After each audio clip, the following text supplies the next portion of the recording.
Mike Bohn here at American Top Team with Paige VanZant, who is preparing for her BKFC return July 23rd, a rematch with Rachael Ostovich. Just tell me what your thoughts are on this when it came across with the offer of running this back, but in BKFC.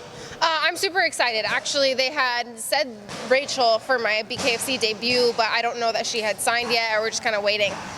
So I've always known that was probably on the horizon to fight her again. I think it's an amazing fight. Obviously, I've beaten her already. Marketing-wise, it's a great fight. I think it's gonna be really exciting. So, coming off the first one and everything, what lessons have you learned that you're going to take into the sophomore BKFC fight? Yeah, definitely. I feel like going into that first one, there's certain elements of bare knuckle boxing that you can't prepare for unless you actually have experience fighting. You can't do bare knuckle boxing on your teammates, you know? So there was a few elements that I needed to adjust to. I feel like my experience going into it is going to definitely give me the upper hand. I feel like the more bare knuckle matches you have, the better you're going to be, and it's just, you know, more experience in a brand new sport. So I'm super happy going into this next one, especially fighting Rachael going into it, and yeah, feel really good. So how do you divide your training, or how do you balance it right now? Because I know you're doing some boxing in Miami and stuff too. You're here at American Top Team, so how are you kind of scheduling out the training? Yeah, I felt like it was super necessary after my last fight to get into a straight boxing gym just for the environment, get really, really pure boxing. So I'm training up with Pedro Diaz, and it's honestly been like a life-changing event. It's so much fun to work with him. I love his striking style. I feel like it fits really well for myself, and I've been able to take those lessons that he's teaching me here to MMA as well. And yeah, obviously I'm at American Top Team still training MMA, and just having a lot of fun. I feel like I'm just growing as a martial artist. It's the perfect time in my career to continue to grow throughout every set of skills that I have, and then still focus on the bare knuckle fights. Is there a relearning process when it comes to, you spent so many years strictly training MMA, and then you're doing this bare knuckle thing? Do you have to kind of maybe fight some instincts and some things that I'm sure were training years and years to do that maybe you have to undo?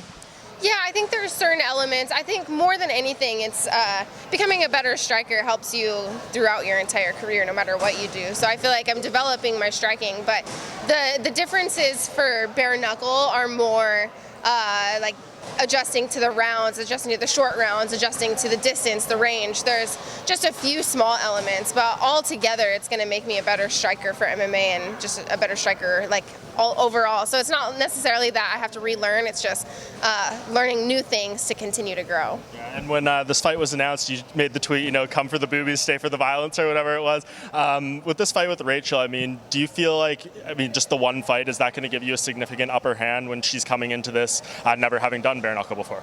I think so. Especially, everybody, when you beat somebody, you have a mental edge over them. You just do. And beyond that, having the experience in bare knuckle, there's that, especially in BKFC, you start in the middle, you toe the line, and it's not you're starting on each opposite end of the octagon. There's not that time where you come together and you get an idea of if you're going to touch gloves or if you're going to start fighting right away. You're already this far away from the other person, and it's just kind of you have to go. And I think my experience, I won't have that hesitation going into this next one, and I'll know exactly what to do, and I'll be more comfortable. Yeah, do you think, are you going to be long for this organization? Do you think you have a long-term future there? Or is it taking it fight by fight right now? No, I definitely am on a multi-fight deal with them. So I'm on a 4-fight contract. I'm going to fight these 4 fights, and we'll see where my future takes me. They're an amazing organization. I'm extremely happy that I get to fight for them. I'm honored. They treat me so well. They treat everybody so well. So no matter what, if I do decide to go back into MMA and take some MMA fights, I see myself working with and for BKFC probably forever. Interesting. And I know, speaking of bare knuckle, you're doing commentary on Jorge Masvidal's Bare Knuckle MMA show. What do you make, I guess, just first of all, of bare knuckle MMA, not just the boxing element, and what are you looking forward to of this commentary? Yeah, unfortunately, I was supposed to be on this card too. I really wanted to.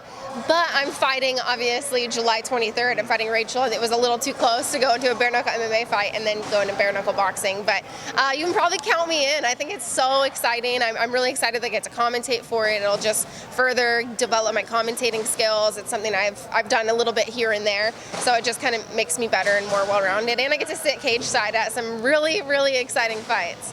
Should be super interesting. I'm curious to see the bare knuckle MMA element. We haven't really seen that since way back in the day and everything. And as far as MMA, I know you said you're here training, you're still kind of keeping your skills sharp. Do you see yourself coming back to full-on MMA at some point? We'll see. I mean, I definitely miss it. It's hard because I love every aspect of training and fighting. I love boxing. I could see myself going into pro boxing. I could see myself continuing and going back into MMA. I feel like the sky's the limit. I am still super young, so I'm still finding myself in this sport. And I was lucky enough that I made a really big name for myself at an early age. But now it's time for me to really develop in the sport and grow as the sport grows. And I'm just in the perfect place here in Florida to have an American top team, to have Pedro Diaz, and really just become the best fighter that I possibly can be. And you said famously before the last fight with BKFC, this one fight is going to bring me more financial viability than my whole UFC career combined. In hindsight, seeing how the pay-per-view did and everything like that, is that still a true comment? Oh, absolutely true. Yeah, I think the amazing thing, and I think that what people need to respect about myself, and Rachael included, and a lot of these women that fight, is we don't have to fight, right? We're at a point in our lives, we absolutely do not have to do this, but we choose to because it's what we love to do. Myself, Austin, we could never fight for the rest of our lives right now, and we're doing it because we love it, and because it's, what you're passionate about. And yeah, making a ton of money is great, but it doesn't fulfill your heart. Like, it doesn't fulfill your mind and what you really want to accomplish in life. And for me, that's MMA and boxing. Yeah, and I think what you're alluding to there is, with Rachael and everything, you guys have the fan sites and everything, and I know you've done very well with that and everything. Just tell me a little bit about the motivation behind actually launching that, and maybe if anyone's not privy to what's going on there, tell them what they can look forward to by signing up and things like that. Yeah, all I'll say about it is if you want to check it out, just click the link in my bio. That's it. All right, enough said. Yes, enough said. All right, and last thing, you've already submitted Rachael in MMA. How do you beat her in bare knuckle? I'm coming for the knockout for sure. I don't see any other way, especially with the coaches I have in my corner for this camp and how hard I'm training. I've sacrificed absolutely everything for this, so I'm coming for the knockout. Awesome. And just last thing, what was it like seeing Austin that bloody in his fight and everything? I know he was winning the whole time. Thankfully, it didn't happen until the end, but did that make your stomach turn at all?